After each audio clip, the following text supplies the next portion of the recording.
I'm Ajay Banerjee, Deputy Editor of the Tribune in New Delhi, and we are today discussing how the US changed the nomenclature of one of its biggest military commands.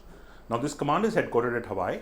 For the past 8 years, since May 2018, it was called as the Indo-Pacific Command.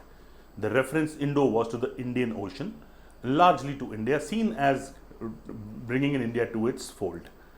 Today, the US Department of War, earlier called the US Department of Defense, has changed the name of the Indo-Pacific Command back to its original nomenclature called the PACOM, or the Pacific Command, literally known as the US-Pacom. Now, this has sent several messages, including questions whether it is the death knell of Quad. In my mind, it is too early to say that's the death knell of the Quad, because Quad will be functioning, and the Department of War, US Department of War, today made it clear that the area of operations of the command, the newly named, rather reverted back to the PACOM, will not change. Its work to keep the seas open and free will not change. I must point out here, the words free and open seas in the Pacific means that the body will be still fighting the hegemony of Chinese in the South China Sea over freedom of navigation and overflight. To me, this is not the end of Quad, because the Quad is functioning on its own. Okay, there are questions being raised by some people that this is the end of the Quad, but I'll read out a few numbers that should be sufficient to say that this is not the end of the Quad. In May, that is last month, the Quad foreign ministers met in New Delhi, and I'll read out what they decided. First of all, the Quad decided an Indo-Pacific maritime surveillance collaboration. This means that the Quad countries will collaborate on maritime surveillance in the Indo-Pacific.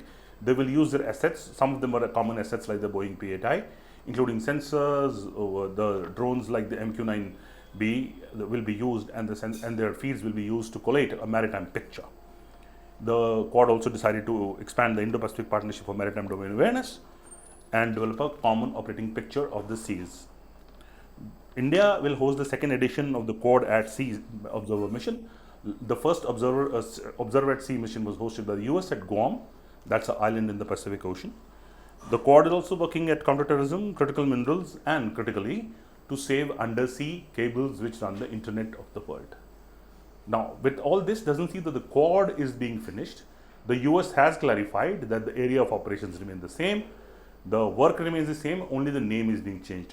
So largely, it is being seen as a diplomatic change, which probably suits India, because being called as the Indo-Pacom was dragging India into this alliance, which was seen by China as an anti-China entity. China has several times objected to this alliance and termed it as an anti-China entity. All the four Quad partners, India, US, Japan, and Australia, have their borders in the Pacific Ocean or the Indo-Pacific Ocean. The US-Pacom itself defines on its own its area of operations running from the west coast of India to the west coast of the US, that is California, along the Pacific Ocean into Japan, Australia, Vietnam, and the Southeast Asian countries besides India. Now, this is a huge area of responsibility. All these four countries got together and formed the Quad. And I must remind the listeners and viewers, in 2018, when this was formed, US the then Secretary of Defense, James Mattis, made a very dramatic statement that this area of operations stretches from Bollywood, that is in Mumbai, India, to Hollywood, that is near Los Angeles in California. Now, from Bollywood to Hollywood, the name of Indo, or from the Indian Ocean, is now removed from the command. It is probably a signal which the US is sending to its other allies in the area, including Korea, Vietnam, and Australia, that the Indian Ocean was already area of responsibility. There was no need to name it as an Indo-Pacific. Now, these changes have come about. Still, it is just a few hours since these changes came about. Things will pan out, and it will surely, time will tell whether it will impact the Quad or no. But the long list the Quad promises to do doesn't look like it's going to impact the Quad. We'll keep on updating the story. With me is Tribune's photographer, Mattis.